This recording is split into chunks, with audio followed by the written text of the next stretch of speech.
I greet you in the name of our Lord and Savior Jesus Christ. Amen.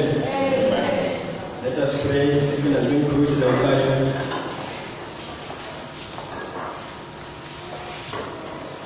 Our Heavenly Father, Jehovah God, God reigns in heaven with power, love, and wisdom. We thank you, Jehovah God, for your ability to heal diseases. Thank you, Lord, for your ability to forgive sins. Thank you, Lord, for your ability to turn situations around. Thank you, Jehovah God, for your ability to provide with our needs. Thank you, Lord, for your ability to hear and answer prayers. Lord, this morning I want to say thank you, Jehovah God, Father, even for the offering that has been given this morning. We pray, Jehovah God, to bless all your people, Father, who have given you in one way or another. We pray, Jehovah God, even for people, Father, who are coming to this place, Jehovah, that God quicken them up, my Heavenly Father. Strengthen them, Jehovah God, in their Christian lives, Jehovah. Nourish their souls, my Heavenly Father. We pray, Lord, to commit this service into your hands. And we pray, God, Father, for the audience, including myself, Jehovah, that you are not only going to be the hearers of the word of God, but you are going to be the doers of the word of God. And God, in the mighty, powerful name of Jesus Christ, we pray. Amen. Okay, this morning, in the name of Jesus Christ, we continue with the lesson that we have been covering for the past year. This is the fourth week, amen. So, last week we had gone into a third part 3, which was the purposes of God's glory, amen. And the whole of this series, it has been on the theme, the glory of God. We have been looking at the glory of God. And then our Bible reading has been coming from Isaiah 60, verses 1 to 2. Isaiah 60, verses 1 to 2.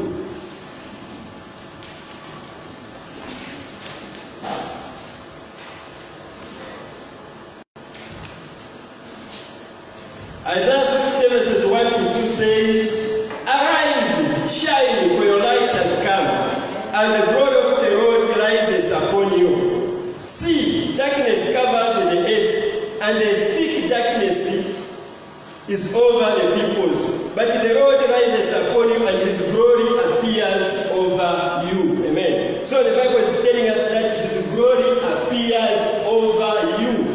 It doesn't appear to anybody. It doesn't appear to certain people. It doesn't classify. It's talking about you. Amen. So it's you whom the glory of God has appeared upon. Amen. Now, our part 3, we said, as we are looking at the purposes of glory under the verse, repeated in scriptures, God said that he reveals his glory, that the nations may be able to come to know him. Amen. The reason why God reveals his glory to you, the reason why God has enabled his glory to rise upon you, so that the nations can be able to know him. They only be able to know him through you. Amen. Nobody else. Through me, through you. We are the people who are going to expose the glory of God. Amen. So, under the same word, looked at number 1 point under part 3, we said one of the things that the glory of God does, it's in provision. Amen. God provides all your provisions. God provides with all your needs so that he can be known. Amen. Then the number 2 said God strengthens you. I'm just giving you a recap of what we covered last week. Amen. Because it's a lesson, I'm not a preacher, I'm a teacher. Amen. Yeah, I teach the word of God. So I don't preach. So, we looked at his strength. We said, God's glory gives you the strength to minister. As you minister, God gives you strength. Amen. Then we said, number 3, we said, God gives you joy. The glory of God gives joy as you minister. Amen. Then the other one says, God gives you liberty. The glory of the Lord is responsible for delivering you from bondage into liberty. Amen. As we learned last week, we said liberty is the freedom. Amen. It's the freedom. So it's the glory of God that gives you freedom. Amen. Then we also looked at the rest. We said, as you labor and grow well, God gives you gracious rest. Amen. Sorry. Like what Mama Eruna Mara Juba, that means amen. Then from there we looked at sanctification, then we unit, amen. So this week we are looking at guidance. We continue where we had left last week, amen. We are talking about what the glory of God does in your life, amen. Once you have received the glory of God, what are people supposed to see in your life, amen? What are you supposed to manifest since you have got the glory of God? So, before we begin, I like just to put you in a mood, and also even myself in a mood. You know, ahead of this missionary was going with a motorbike,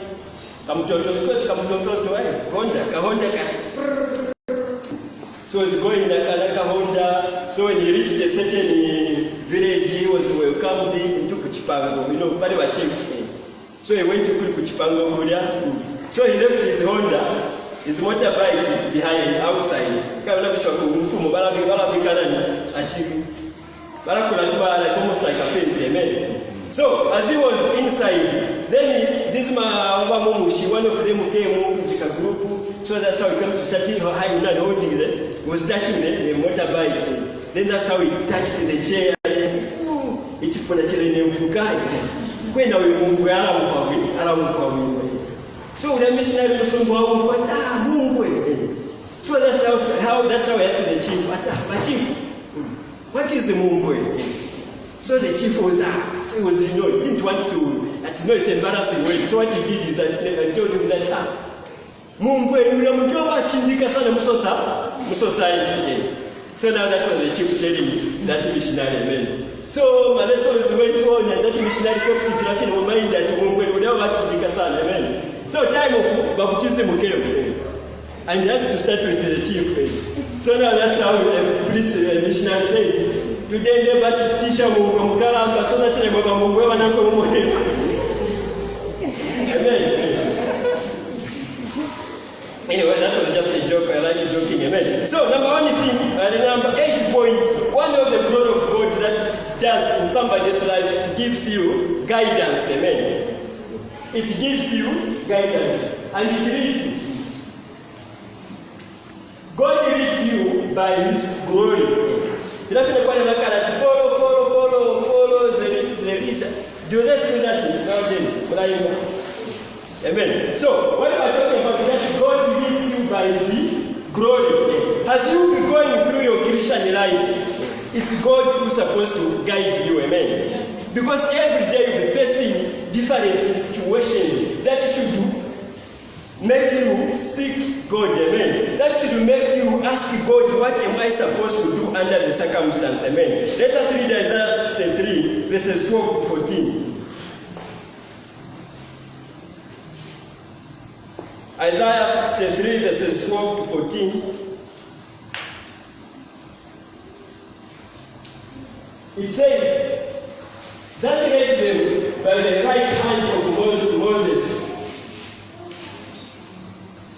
with his glorious arm, dividing the water before them, to make himself an everlasting name. Keep that judge. God divided the waters of the Red Sea, so that he can make himself an everlasting name. Amen. It has now been 2000 since Jesus Christ died. In 2028. So we are still talking about it. Why? Because what he did, so that he can make himself an everlasting name. Amen. So that's one of the reasons. Then say that led them through the deep. I've seen there. Say that led them through the deep. As I was in the wilderness, that they should not stumble. As a beast going down into the valley, the Spirit of the Lord caused him to rest. So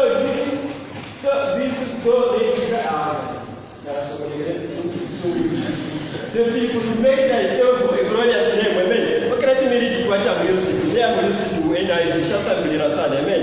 It says, who sent his glorious arm of power to be at Moses' right hand, who divided the waters before them, to gain for himself everlasting renown, who led them through the depths like a horse in open country. They did not stumble. Like cattle that go down to the plain, they were given rest by the Spirit of the Lord. This is how you guided your people to make for yourself a glorious name. Amen.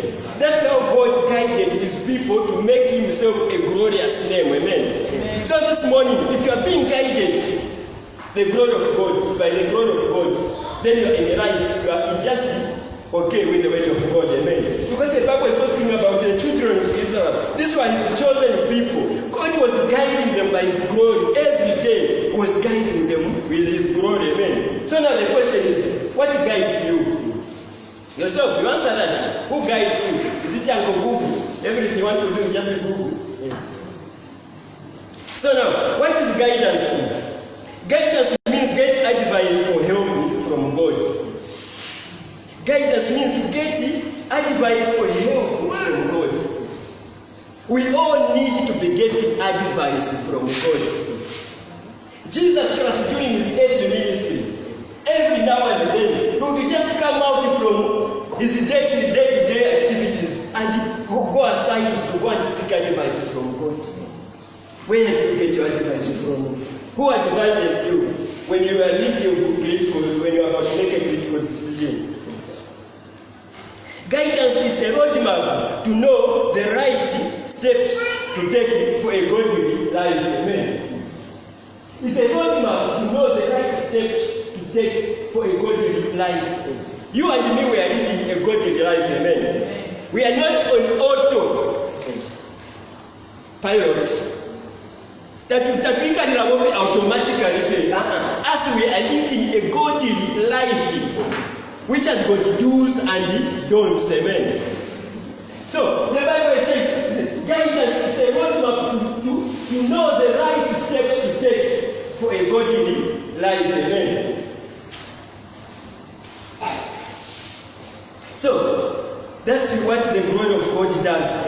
It guides you. Amen. Every now and then. It's what you say. It is the help that Christians get from God to resolve problems and overcome difficult situations. Amen.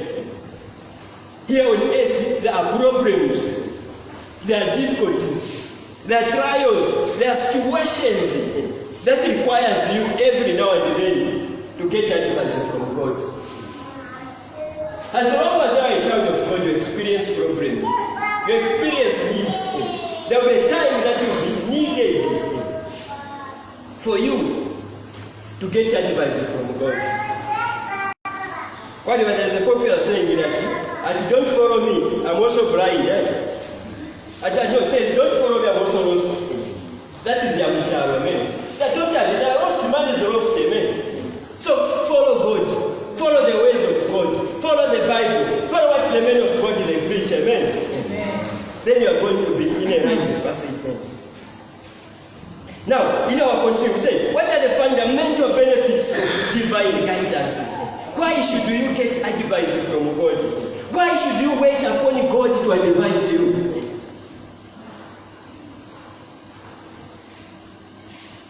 The essence of divine direction is to know and understand the will of God. We want to know, what does God say about this situation? Let us read 2 Kings 3 verse 11. Let us open it by the eyes of one another.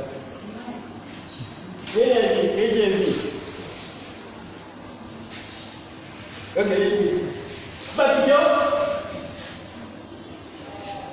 I think it says, but Jehoshaphat said, isn't there a prophet of the Lord here? Let us inquire of the Lord through him. One of the servants of the king of Israel answered, Elisha, son of Shaphat, who used to pour water on Elijah's hands here. Amen. Get back to the next part. The same verse 3 verse 11, where it starts. He said, but just saying, isn't there a prophet of the Lord here? Let us inquire of the Lord through him. Amen. These people, they are children of God. There were 3 kings, and they faced a situation in which they didn't have a correct decision to make. Amen. So what they wanted to do was to make a decision. Then one of them came up to the idea and said, is there not a servant of God here, so that we can be able to inquire of the Lord? In other words, they wanted to consult God. They wanted to get the will of God. God, what are you saying about this situation? This move I'm about to make, is am I going in the right direction? Am I doing the right thing? This person I want to marry, is it the right person? This job I want to get, is it the right job? So this is what we are doing. So the divine purpose is to understand the will of God. Amen. In the past, people, what they used to go to do, the children of God, is whenever they want to seek the face of God, they have to go through the prophet. Amen. But you and me, we are in a different situation today. As we have got the direct access to God through His Son Jesus Christ. Amen. When He died on the cross of Calvary, one of the pronouncements that He made was to say, it is finished. Meaning, you and me now have got the direct access to God. Amen. In the past, they used to put a veil, like the Lord Jesus and that's where the word of God is. Amen. So again, they would tie a priest in. For a priest to go there, they have to tie a rope. Then as a priest goes there, God remember during the whole month, nishukura kule kufa direct. Amen. Kwa wale wafe itambo every now and then in a bell. Alisha kopeo ngene. To show that it's still there. Amen. Then ngawabonati kwako kona no asuka. They'll just pull itambo. Amen. But don't say oh we were a prophet. Limewaliko wasori bakuna watu wakuna. So Baba goes. Now when Jesus Christ died, they were to broke back. Meaning it gives us access. We don't have to wait for the prophet. Amen. You can ask God about any situation that you are facing in your life. Amen. The number 2 point is, when you get divine direction is the ability to know what to do at the right moment. The ability to know what to do at the right moment. So when you are with the glory of God, you will be able to know the ability. You will be able to know what to do at that particular time. Amen. As I said, situations will keep on coming to you. Problems will keep on coming to you. Trials, temptations will come quickly coming to you. What are you going to do at that right time? At that particular time, so for example, maybe you come across money, nobody is looking at you, nobody is watching you. What happened? Or you start encouraging you, so what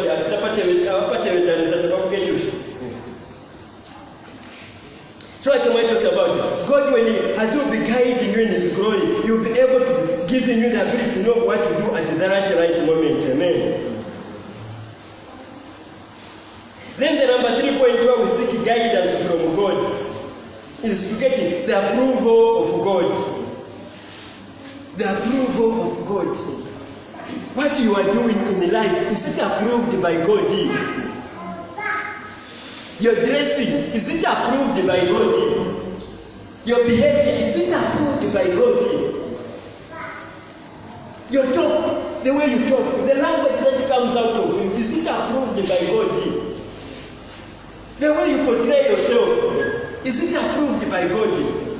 So one of the points that we get is to seek approval from God. Amen. When you are being guided by the glory of God, you will be able to be approved by God. Amen.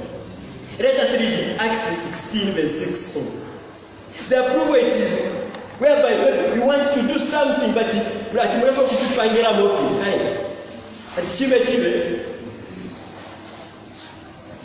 I'll just do it.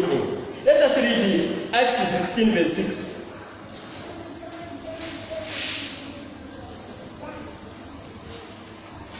Acts 16 verse 6 says, they went through the region of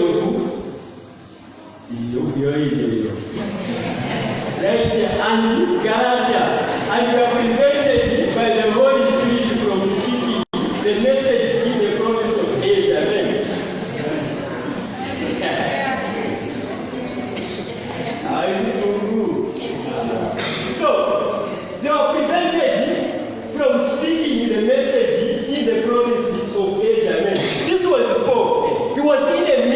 disseminate the work of God. Amen. He was preaching from one place to another. But we are told that you are prevented by the Holy Spirit from speaking the message in the province of Asia. Here is somebody who is on a mission. Somebody who is doing the work of God. Somebody who every day is preaching the word of God. Then all of a sudden the Holy Spirit prevents him. But he obeyed. Why? Because he was seeking approval from God. Don't do things abruptly. The issue is every now and then you need to seek guidance from God. You need to seek help from God. You need to listen to the Holy Spirit. You know, the Holy Spirit, what are you saying about this situation? The Holy Spirit, should I go ahead about this mission that I want to take? Not that no now face suicide bomb, chive. It's what you want to know. Here is the Pope. He was prevented from doing the things of God. Amen. So that is the issue. So what am I urging you this morning? What I'm urging you this morning, number 3, say, the benefits of knowing God's ways and that you have an assurance that you will be successful. Amen. If you get the approval from God, you'll be assured of success. Amen. And you want to go for missions, and the Holy Spirit gives you the green light, you'll be assured of success. Amen. Mind you, one of the things that we covered on Facebook, some of you who are following the characteristics of God. He is all-knowing. Amen. God knew why he prevented Paul from speaking. Amen. In that place that I started reading. Amen. So what am I talking? So that is one of the things. So one of the reasons is that God gives you the glory so that he guides you. Then when they see how you portray yourself, when they see how you behave, when people see when they hear the way you speak, when people listen to your language, they'll be able to give the glory to God. Amen. Nowadays, people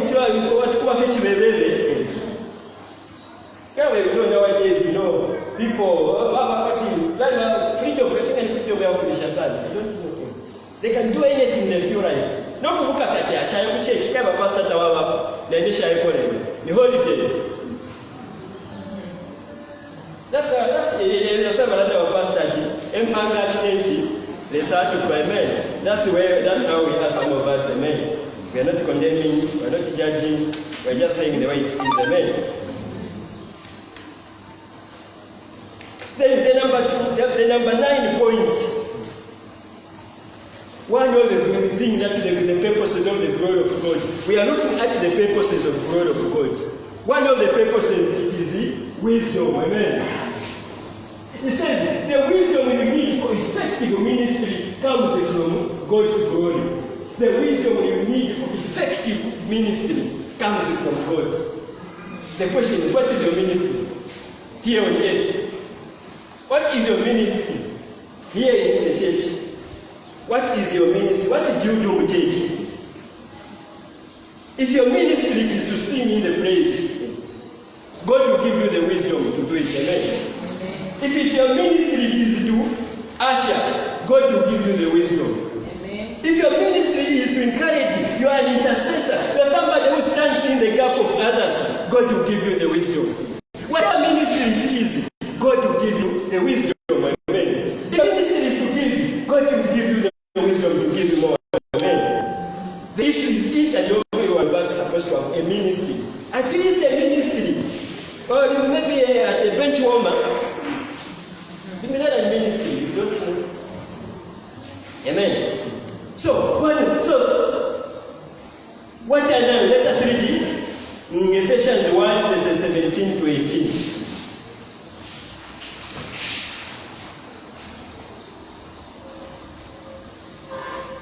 It says, I pray that the God of our Lord Jesus Christ, the glorious Father, will give you a spirit of wisdom. Yahweh said, will give you what? The spirit of wisdom and revelation in the knowledge of Him. 18. I pray that the eyes of your heart may made enlightened, so that you may know what is the hope of.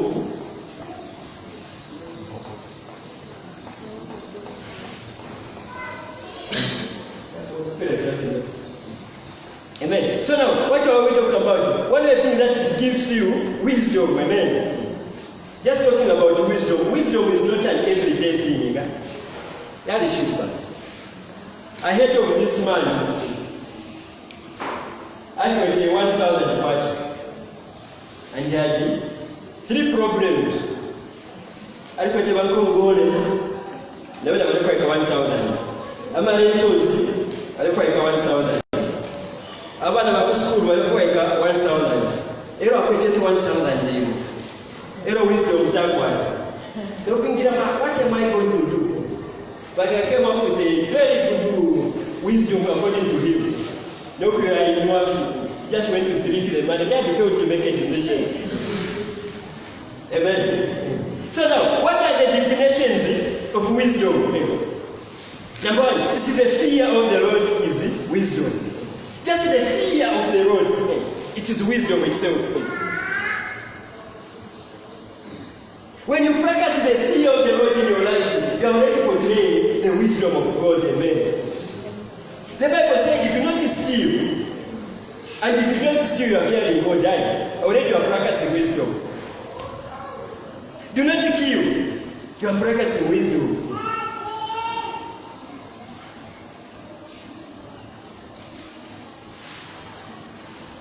The other definition says the ability to make the right judgment. The ability to make the right judgment.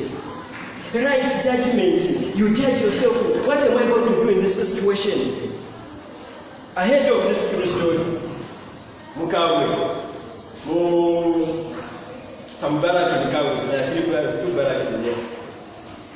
So what did this gentleman did? He went to get a loan. Loan is 30 million. 30,000. Sorry, I'm not yet rebased in my mind. 30,000. So what he did, say Karika cash. Nabana Abana. No Safumiapo 5,000 and pay our cash. Afumiapo 2,500, 2,500 and pay one. Another 2,500 and pay one. You are free to do with that money. You are free, you can do whatever you can with it. Na yeye achikenshi nenda set up 20,000 abika mutumba nuko nina basi kabisa pakapili. After 2 weeks Vamsangire by the side of the road requesting for transport to go back to Kavu.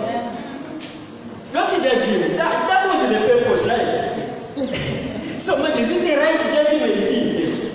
The man was intended to go to Muchilisha Pisa. And that's what he did. But is it a right judgment? It was an argument. Others will say that according to who?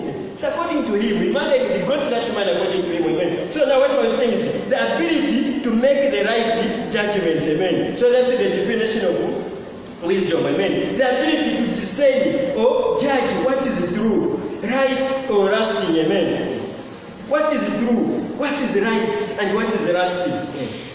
There's a very common example that we had in the Bible about Abraham and Lot.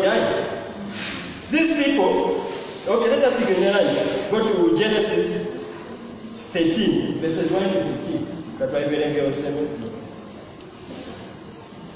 Genesis chapter 13, verse 1 to 15.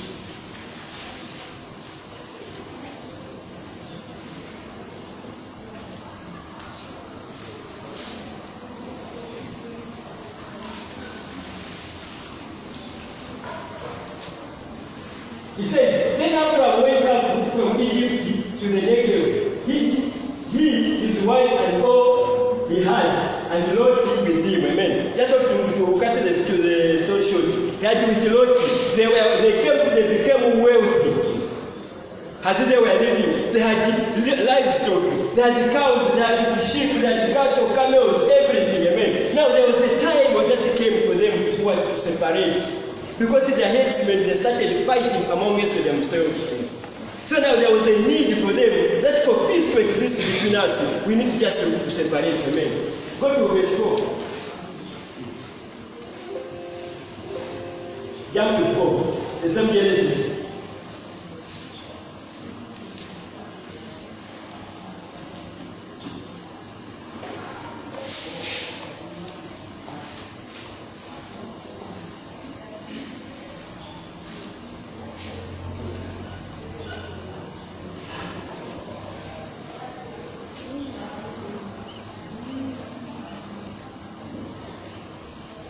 He says, to the site where he had built the altar, and Abraham worshipped the Lord there. Amen. In other versions, it says he sought after God. He sought after God. Because what? Abraham was making a decision. They were in a process whereby they were going into the unknown. They didn't know how that place is going to be. So Abraham will seek to the face of God. He asked God, what should I do about this situation? And when you go to verse 9, it comes to a stage, Abraham gave his brother Lot to make the first decision. Lot and Aaron and Shem, look how beautiful the area of the men. I'm going to put Monica window, the grass is green, everything is beautiful, amen. And then he chose that place. Not knowing that where Sodom and Gomorrah was, amen. So even you and me, you may make a decision. If you depend on yourself to make a decision, you always be making a wrong decision, amen. Especially young people who are going to marriages. Don't marry for beauty. Beauty fades. Go for character, amen. Go for character. That's why there are a lot of GBV cases. Because of not seeking wisdom from God, amen. You just find somebody shaped like a guitar and you seek God. God, what I'm saying is share right this on you. Mind you, we are going into a lifelong relationship, amen. For 18 years. I mean, next year we're celebrating 20 years. 20 years together. So what am I talking about? What I'm saying is seek God, amen. I'm not talking about my wife at my home team.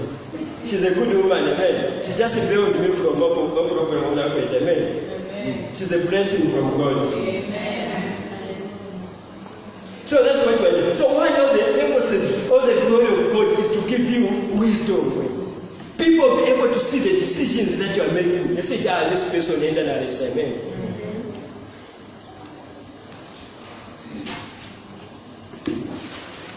Now, the characteristics of God's wisdom. How are we going to know that this person had God's wisdom?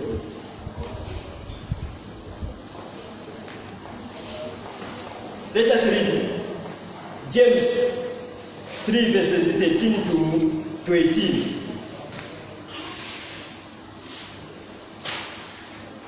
James 3 verses 13 to 18. First, then I've got a quiz. He says, who is wise and understanding among you? He should show his works by good conduct with wisdom with gentleness. But if you have bitter envy and selfish ambition in your heart, don't brag and lie in defiance of the truth. Such wisdom does not come down from above, but it is earthly, sensual, and demonic. For where envy and selfish ambition exist, there is disorder and every kind of evil.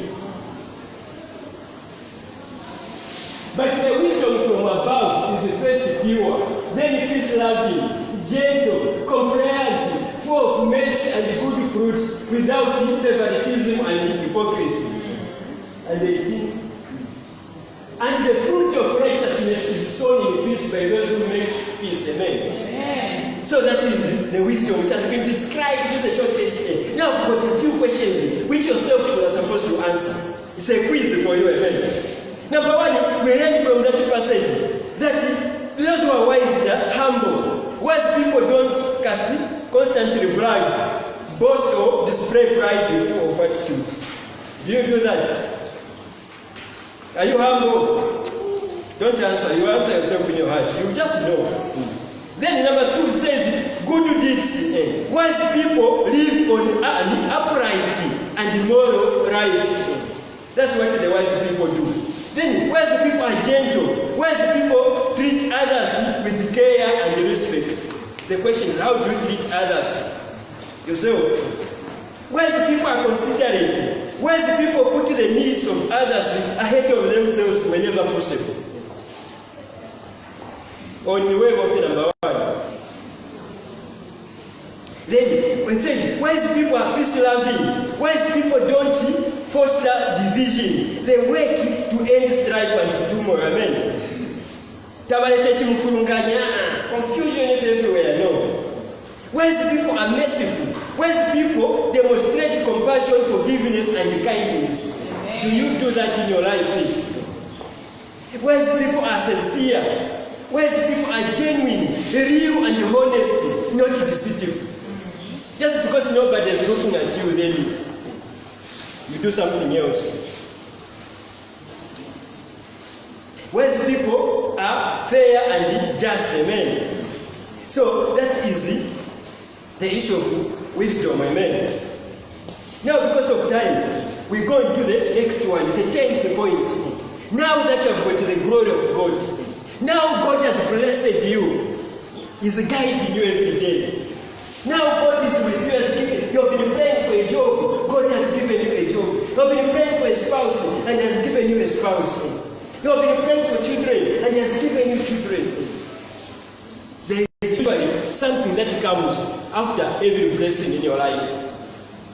And that is the warfare. Now the devil strikes. It doesn't feel good. He doesn't want to see children of God succeed in life. So usually he attacks that which God has given him. Amen. So he says, the enemy wants to steal your glory. The reason the enemy wants to steal your glory is that he realizes his important purposes in mobilizing you for the work of the Lord. Amen. When you want to do the work of God and the devil strikes you, so that you draw back. Amen. Because he knows that the glory of God is an effective weapon of spiritual warfare. Amen. Let us read 1 Peter 5 verse 8. 1 Peter 5 verse 8 says, be sober, be on the alert. To be on the alert is to watch out. To be alert is to look out. To be active. He says, be on the alert. Your adversary, the devil.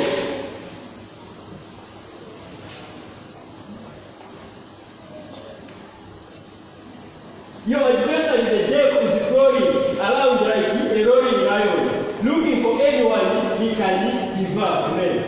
The question there is looking. He doesn't attack every Christian.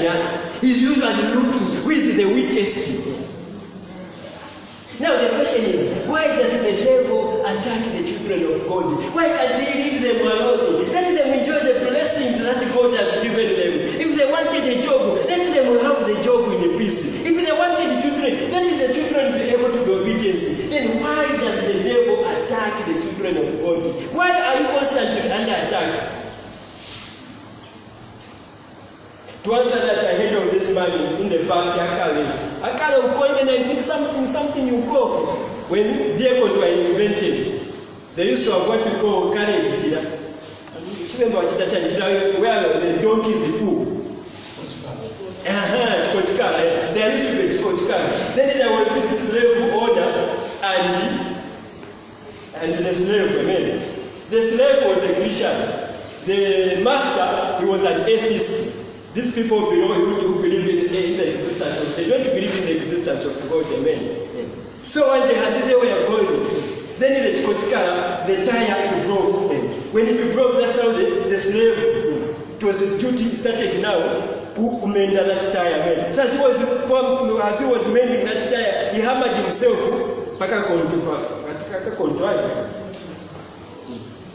was feeling pain. He was feeling pain. As he was feeling pain, that's how the slave owner now started looking at him and started making fun of him. But look at you Christians. Why are you always struggling with your God? Look at me and history. Everything is well. I'm living nicely, comfortably. Nobody attacks me. I've got no fears. I've got no worries. I've got no difficulties. Everything is going well. Look at you, a Christian. So he was mocking that man. Now, as they were in the process, that's how they saw a group of birds. That's how that man, he moved greener. You know, greener, that's how he fired at the birds. Amen. That's how some birds flew up. Others, some died right there. Others, they were broken. One of them, few they had broken legs, so they started running away. So that's how as man was going there, that's how that slave owner told him, what, you leave the dead, you go after those which are struggling to get away. That's how that man answered him and said, now you have made the question that you have asked me, that why doesn't the devil attack the Christian? The issue is, they are dead, amen. He's attacking the Christians. Why? Because they are trying to get away from him. He's after them, amen. So that's the reason why the devil keeps on attacking him. Because he knows, okay, just do a child. You want to experience problems, but remember one day there will be judgment, amen. So that's how the devil attacks. So now, for you to attack the devil, you need the knowledge of God, amen. So now, let us look at the satanic strategies. What are the strategies that Satan uses to attack the children of God? Amen. The number one thing is, the strategy of Satan is to steal the seed of God's word. To steal the seed of God's word. Amen. Let us read Matthew 13, verse 19.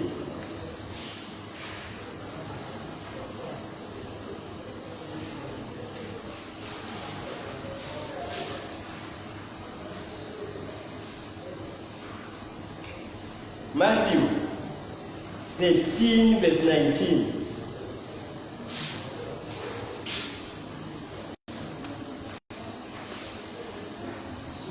Matthew 13, verse 19. Matthew 13, verse 19 says, when anyone hears the message about the kingdom and does not understand it, the evil one comes and snatches away what was sown in his heart. This is the seed sown along the path, amen. He says when anybody hears the word of God and the devil comes to snatch it away from him. When the Bible says that you are beautiful, then you say that, am I beautiful? You start doubting. When the Bible says you are blessed, the devil starts bringing questions. Are you blessed? Are you sure? How about the problem that you are going through? So that's what the devil does. It is to steal the word of God from the children of God. When the word of God is to be preached, people start thinking about something else. Amen. Their minds are far away. Then the number two is Satan desires to fill the church with lost people. Satan desires to see the church with lost people. People who are quite alright and are going to church. People who portray that they are church goers. People who put on jackets. People who put on suits. People just like me. Every day when I'm going that I'm going to church. Maybe somewhere lost. The devil doesn't mind if the church is filled down. So long they are lost people, this is okay. God, the devil, we are talking about the people who don't want to pray. Taba paper. When was the last time we prayed? Answer yourself. People who don't want to fast. Never got any problems in life. They want easy life. Just sow a seed. You just sow a seed. Yourself you don't want to pray, but you want a blessing. The devil wants people who don't want to support the things of God.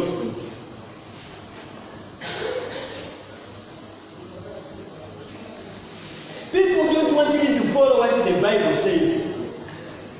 Right up now, there's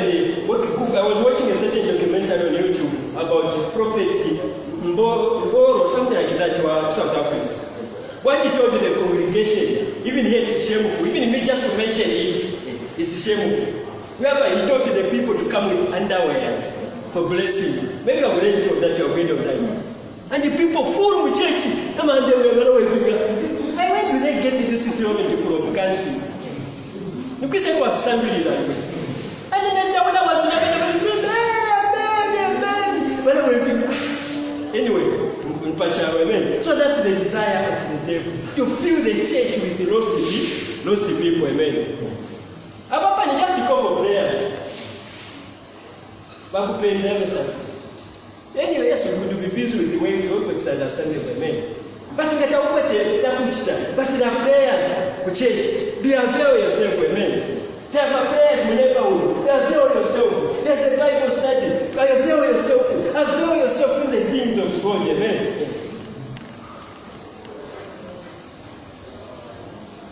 Then the number 3 is Satan motivates people to sin. Satan motivates people to sin. One of the greatest sins that the people perform on earth is because of Satan. Anyway, there was a point whereby one said, but Satan are down. Even the devil himself is shocked, like some certain things that were happening in this country. How can somebody steal money for ARVs? How can somebody steal money and go up to people who are sick?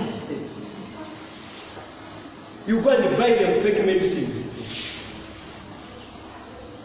Anyway.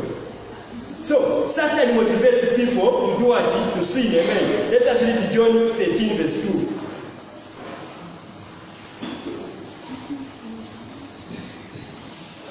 2. It says, the evening meal was being served, and the devil had already prompted Judas Iscariot, son of Simon, to betray Jesus Christ. As they were preparing for supper, the devil has already prompted Judas Iscariot. He has already entered into him to sin. He has already convinced him that you do sin. Amen. So the devil, what he does is he prompts, he makes people to sin. Amen. He motivates them to sin. Amen. Then the number 4 point is that Satan desires to devour your life. Translate where we are delayed in 1 Peter 5 verse 8. Every day, every animal says two things. The kadaika, it says when it wakes up in the morning, it says, today if I want to run, I'll be eaten. And even the lion also wakes up and today if I'm not going to run, I'm not going to eat. So every day is a life of running the man. It's a life of seek and hide. So that's the way. The Bible is telling us that to be alert. Be on the watch out. The devil is looking for somebody. He's seeking. To seek it's different from just a blunt at random. No, he's seeking. He's weighing. Can I attack that one? No, that one is strong. Can I attack that one? No, if you attack him, I will bring problems. Amen. Like the example I like to give you, where every time we have an opportunity to talk over the sermons. You know the country of Israel. It is divided about 6 bitter enemies. Israel, the state of Israel right up now, is divided. It has got about 600 enemies. It has got Iran, it has got Syria, there's Jordan, then there's Hezbollah, then there's Palestine. A lot of enemies, amen. They all want to destroy Israel. Amen. But the reason why they don't like attacking it is that the impact that comes. Tangasha. So he acts like a tyrant, amen. But it's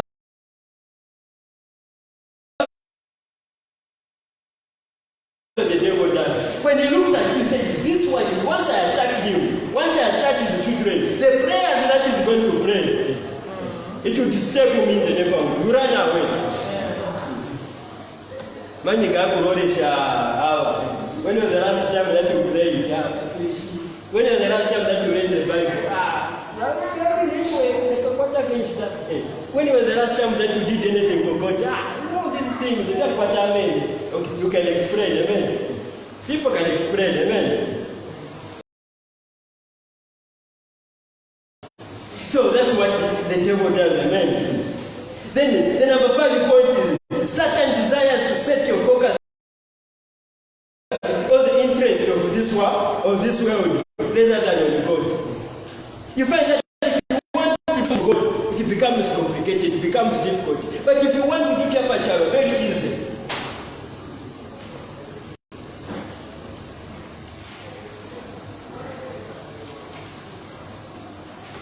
The other point is Satan tempts in areas of weakness. The area of weakness. The area that you know that you are weak, that's where Satan tempts.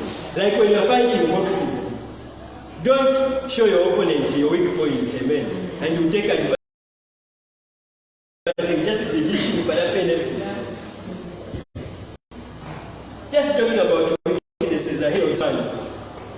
I am Kunwa, I'll out. So I went over to Abakasha. No, I slept with my friends. So that's how the wife got to the phone and started to call 10 friends. The first one said, the second one,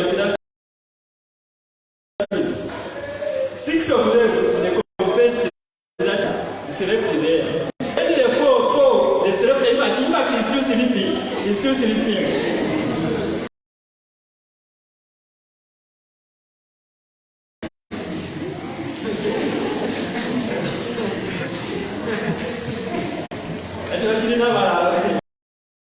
So those are the kind of friends we have. They'll stand with you.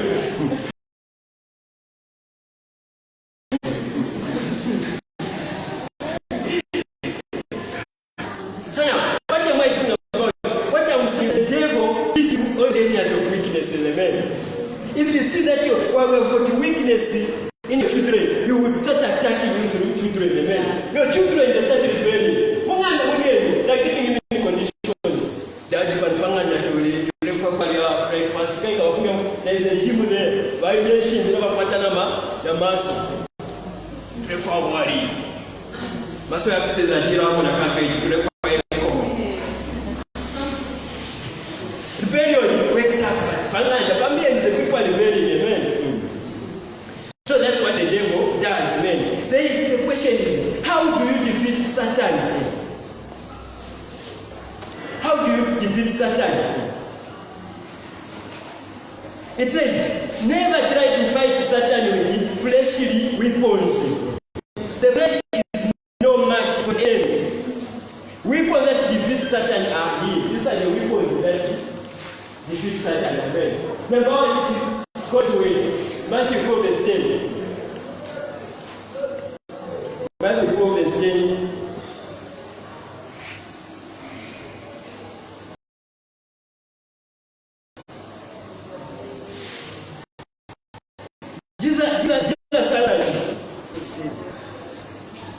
He says, Jesus said to him, away from me, Satan, for it is written, worship the Lord your God and serve him only, amen. That was Satan, that was Jesus Christ, was telling Satan that it's written that you can only worship God. Only him that you should serve, amen. But the day the devil attacks you, not even a single memory verse. Nothing.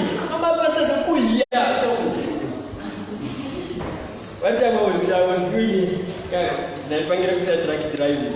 So I charging you every year. So one day, we are charging you license. So twice I did a charging you. Before we knew we need to just have a quick test. Then that's that you mentioned the 10 basic rules of driving. You don't so cool, you don't even want to remember. Don't so cool, so the situation whereby if you have been attacked by the devil, so the issue is supposed to memorize them very much, amen.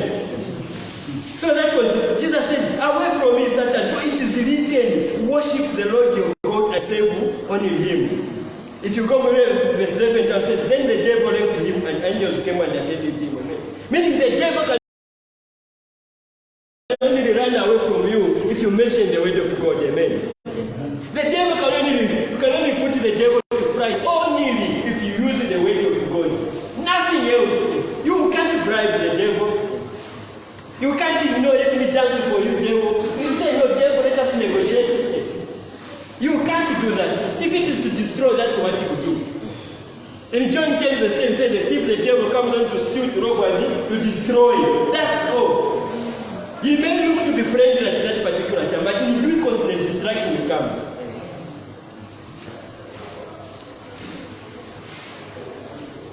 Then number 2 things, prayer and fasting. Only prayer and fasting can make the devil run away from you. Amen. Let us read Mark 9 verses 28 to 29.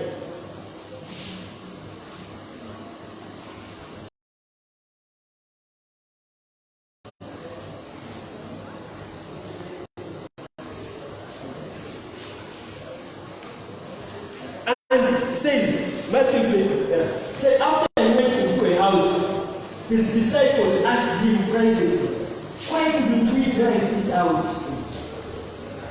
And he told them, this kind can come out by nothing but prayer and fasting.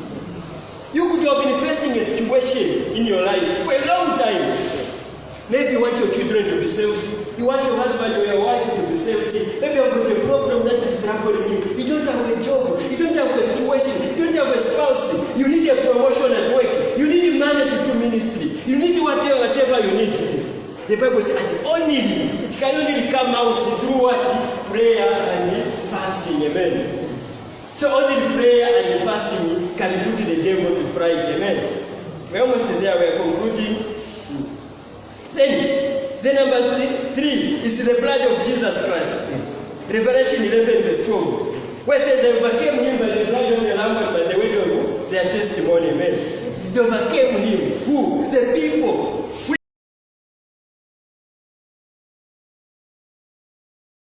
people? Us.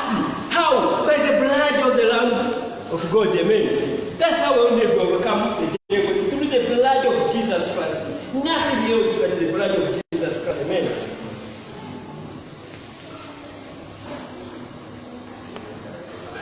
You see them?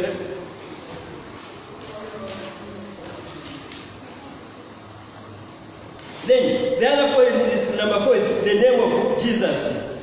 The name of Jesus Christ. That is in Philippians 2 verse 10 to 11.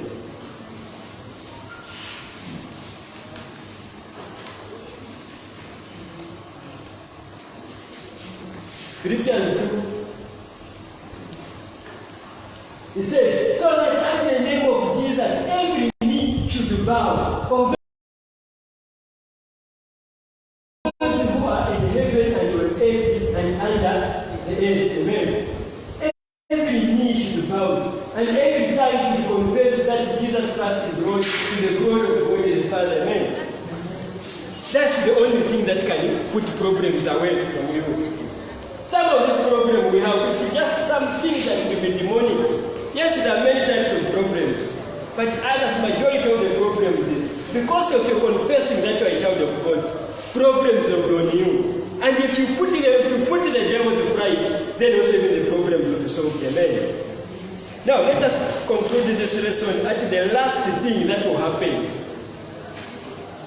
to us, the children of God. What is the glory of God? The purposes of the glory of God. Amen. The last thing, what is the purpose of God's glory does in your life? It is on resurrection. It has been 2 months. We are now concluding. And everything that you have been signing, everything that you have been, it will end in what? In resurrection. Amen. So, it says, you will be raised up from the dead by the glory of God. Life can end in 2 ways. Today, as I'm speaking, life can end in 2 ways. It's either by death or by Jesus Christ coming in. So now, The point said, God is in the process of changing your vile body into a glorious one. Philippians 3 verse 21.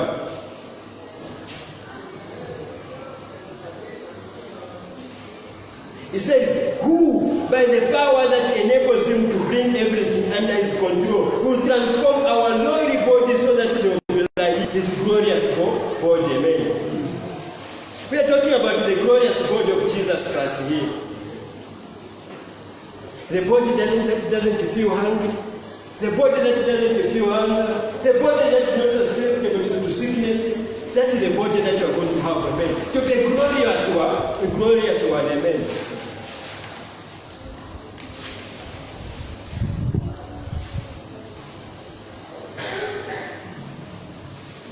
Then another point says, when Christ appears, you appear with him in glory.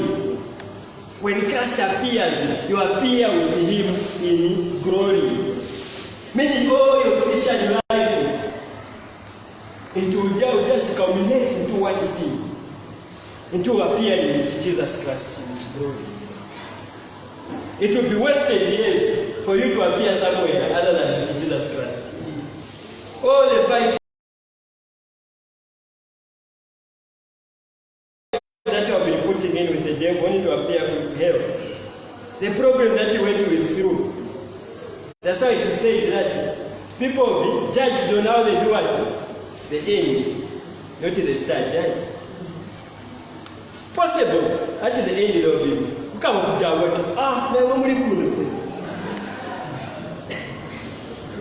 amen. This issue, it doesn't matter. This is true. In one of the Chipatina churches in Kaputa, the pastor has been, we went in 2001, first operation in Kaputa, 2001. We found that pastor.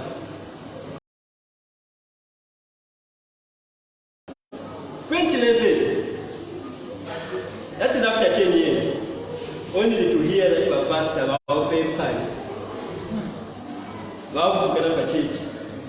Bali shira kuna mungu, nisifuna wa kama problem. Munamwe sio ndati binaba kutanishika. Bali shira wana munamwe na mchechi chipo tuliko operation. Kashi kukulima problem kiko. So imagine all these 10 years has been a pastor. Then when you kusafira mlobembe. So when Christ appears, you appear with him in glory. Colossians 3 verse 4.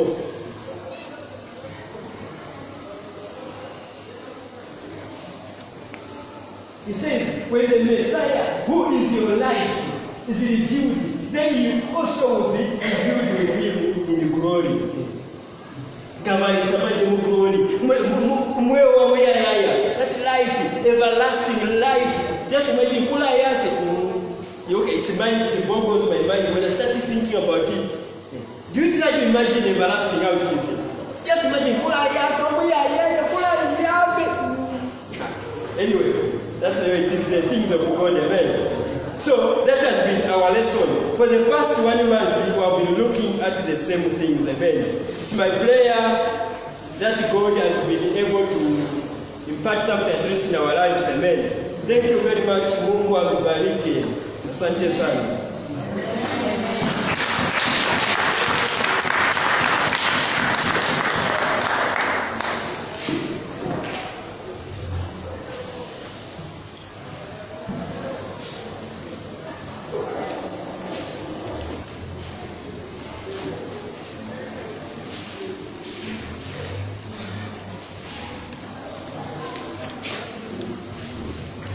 Good morning once again.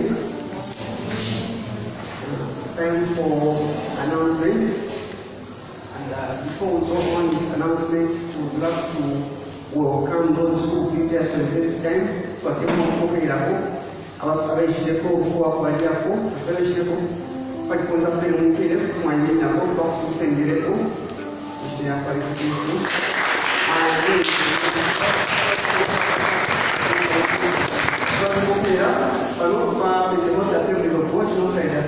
We love to welcome our visitors and we love to fellowship with two people every time. So, fun announcement.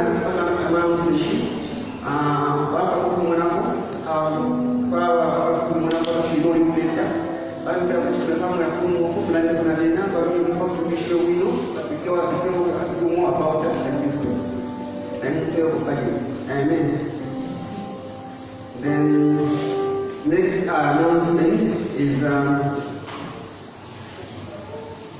next week, Sunday, we are going to have Holy Communion right in here.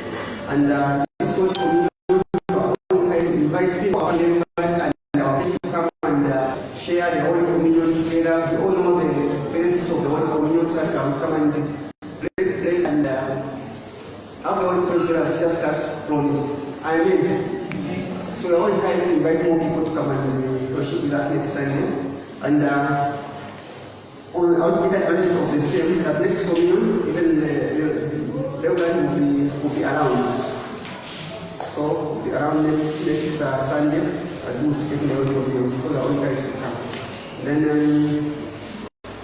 the next announcement is we are going to have starting from here today, just immediately after service of the first lesson, foundation class or baptism class, for those who have to learn more about the basics of this time foundation, like repentance, baptism, fruits of the Holy Spirit, and just to revise more. You are free to attend, and those who have not been baptized, you are free to attend the class just immediately after service, normally with that church. Then the next announcement is the Thanksgiving the Grace of God. Then there is also a new disease that has been detected, which is like which is more worse than COVID. So we are encouraged to be careful, and we are all encouraged. It's voluntary, but we are all encouraged to take COVID vaccines. Every clinic near you, they are giving is free. So we can take advantage of this while it is free. So if you don't take the vaccine, the country is encouraging people to do so. It's voluntary, they are not forcing, but they are encouraging people to do so. So at least they say prevention, by prevention is better than cure. Then the next announcement is just concerning weekly meetings. We are all encouraged to attend weekly meetings and all the programs. And we are all encouraged to read the devotion that is posted on every morning. Pastor posts morning devotion on Facebook and WhatsApp. We are encouraged to follow and reach that again. Then the last announcement is concerning the youth camp. It will be in Kawe from 14th December. And the camp fees is 200 kwacha. Then for more details, you can see. Where is what? Mula and Leah. You can see Mula and Leah for more details of this, but we encourage to attend this youth meeting.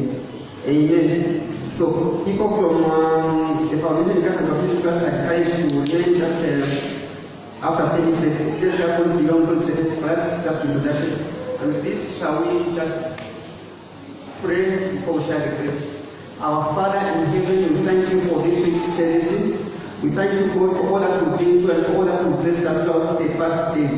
Jehovah God, as we begin this week and the coming days, we pray, Jehovah God, for your guidance. We pray that you lead us not into temptations. We pray, Jehovah God, that you deliver us from the evil one. Jehovah God, we pray that you be our provider for all our needs throughout the week.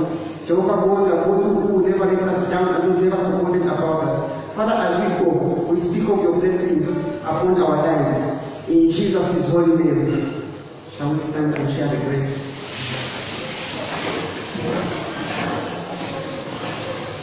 The grace of our Lord Jesus Christ and